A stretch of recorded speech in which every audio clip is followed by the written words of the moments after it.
Hello and welcome back to Management Nazariya. Today in this video we will understand as to what is your organizing function. ठीक है, functions of management में we have understood all the functions of management, your planning, organizing, directing, controlling.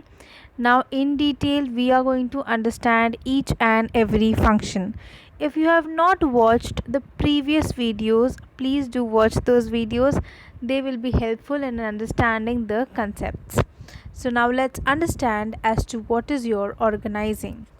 Organizing function of management plays a significant role in implementation of a plan. The management function of organizing ensures that efforts are directed towards the attainment of goals laid down in planning phase in such a manner that the resources are optimally and efficiently used.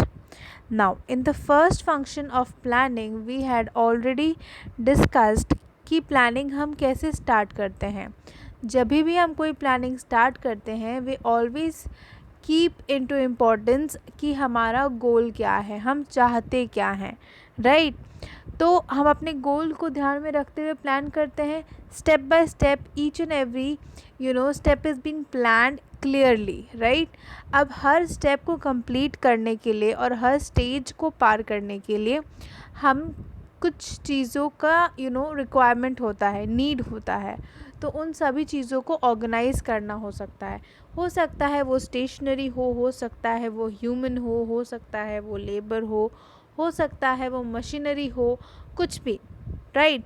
तो this organising function plays a very important part, क्योंकि जब तक वो चीज़ें होंगी नहीं जिसके help से आप अपने प्लान को इम्प्लीमेंट कर पाओगे, is it possible to attain your goals? No. So organizing is also a very important function as it goes hand in hand with your planning. So what are the steps in organizing? Your first step is identification and division of work. पहला step में आपको समझना होगा कि कौन सा काम किस लेवल के लोगों के लिए है और उस काम को आपको उस तरीके से डिवाइड करना होगा. सपोज़ आपके फंक्शनल हेड डिपार्टमेंट ने, मैनेजिंग डिपार्टमेंट का जो हेड है उसने बोला कि हमें अकाउंट्स में इतना ये चीज़ें फॉलो करनी है, मार्केटिंग डिपार्टमेंट को यही गोल्स कंप्लीट करने हैं, HR डिपार्टमेंट को so and so goals complete करने हैं, प्रोडक्शन को so and so goal complete करने हैं. और वो उन सारे गोल्स को उनके फंक्शनल हेड्स को दे देगा, HR वाले को दे देगा, अकाउंट्स वाले को दे देगा, स्टाफिंग, मतलब सबको वो अपना अपना काम दे देगा. अब वो जो मैनेजर्स हैं, सपोज़ मार्केटिंग मैनेजर हैं, वो उस काम को डिवाइड करेगा अमंग द सब एम्प्लॉयज़ या उसके नीचे काम करने वाले सबऑर्डिनेट्स के बीच में उन्हें काम बताएगा और डिवाइड करेगा. जो डिज़ाइनिंग करने के लिए है उसे डिज़ाइनिंग का काम देगा, जो एडिट करेगा उसे एडिट का काम देगा, एंड इस तरीके से काम को बराबर हिस्सों में बांटा जाएगा. So it is a very important function कि आप आइडेंटिफाई करो कि आपको कौन कौन से काम करने हैं एंड उस काम को बराबर तरीके से इक्वली अमंग पीपल डिवाइड करो. ठीक है, ये भी ध्यान में रखना होता है while division of your work कि which person can give the best in which possible field. Accordingly आप चीज़ों को, काम को, वर्क को डिवाइड करते हो. Then you have the second step that is departmentalisation. Now what is it? See, activities जो भी सिमिलर होते हैं उन्हें हम एक डिपार्टमेंट में डाल देते हैं, उसे हम डिपार्टमेंटलाइजेशन कहते हैं. ठीक है. Now for example production department है, वो एक अलग डिपार्टमेंट है. वहाँ पे सिर्फ प्रोडक्शन से रिलेटेड काम होंगी.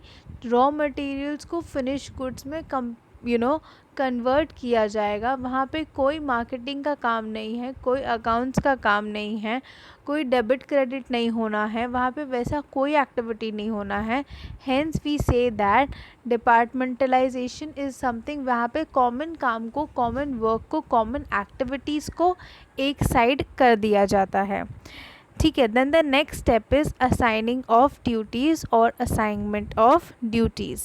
Now jobs are allocated to members of each department according to the skills and competence. ठीक है.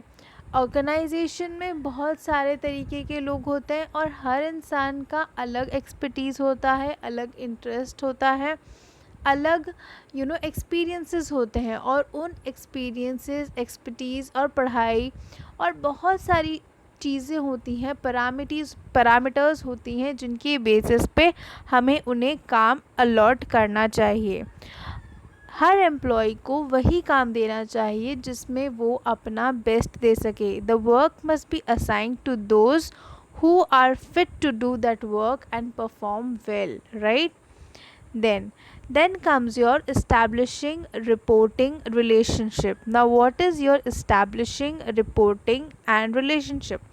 Now each individual should not know who he has to take order and from who he is accountable.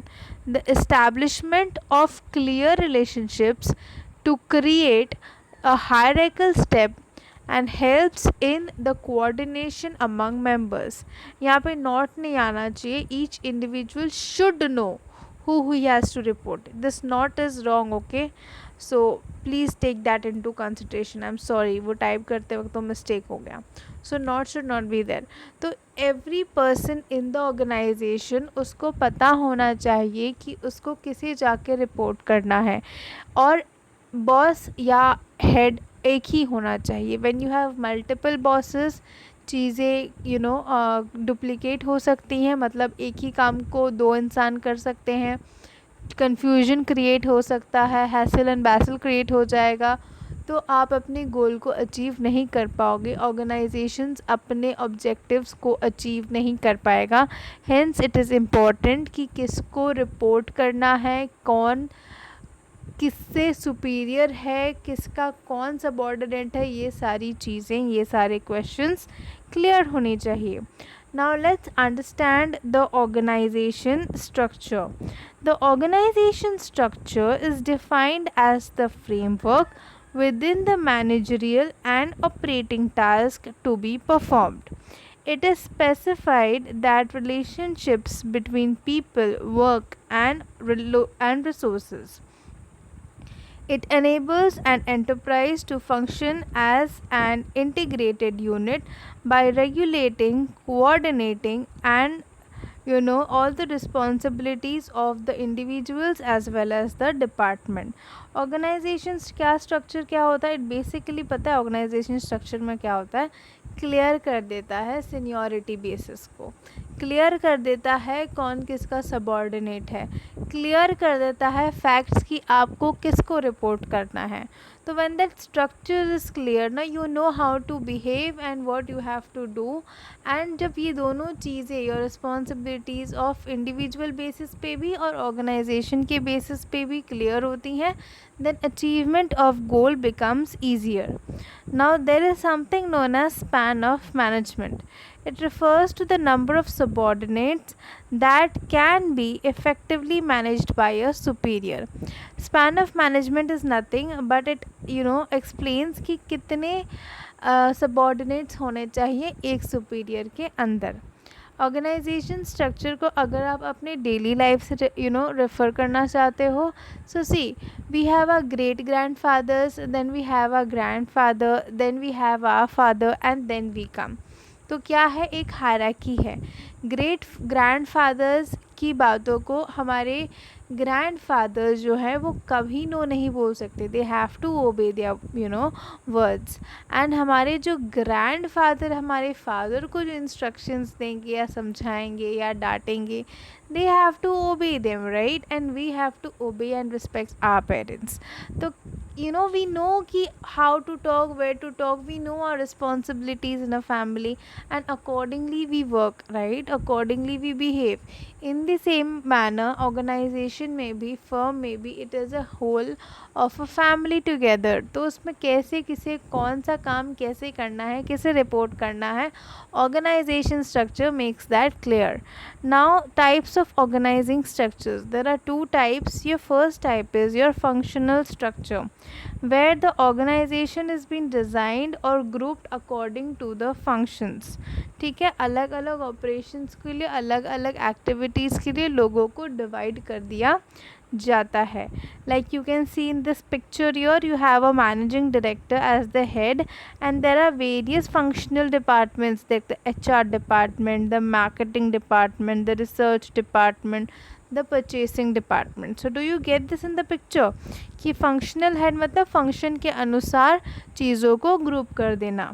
Your second type is your division structure, जहाँ पे जो ये वाला जो हमारा format है इसे फर्दर भी डिवाइड कर दिया जाता है इनटू वेरियस डिविजन्स और units, and each division is a self contained as it develops expertise in the functions related to the product line. ठीक है, तो क्या होता है जब हम डिविजन्स में चीज़ों को बांट देते हैं, वो खुद में एक एक्सपर्टाइज होते हैं, उन्हें खुद पता होता है ना. फॉर एग्जांपल फंक्शन हेड में पहले डिवाइड कर दिया मार्केटिंग, एचआर, प्रोडक्शन डिपार्टमेंट को.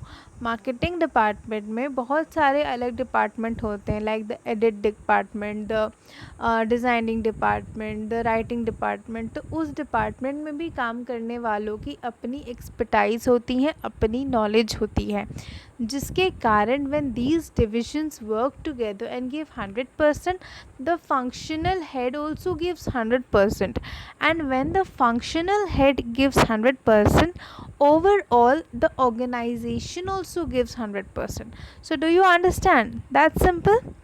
तो चीज़ें बेसिकली साथ लेके चलनी होती है. As you can see in the picture, managing director है. नाउ प्रोडक्ट लाइन का मतलब होता है एक ऑर्गेनाइजेशन में कितने सारे प्रोडक्ट्स बन रहे हैं.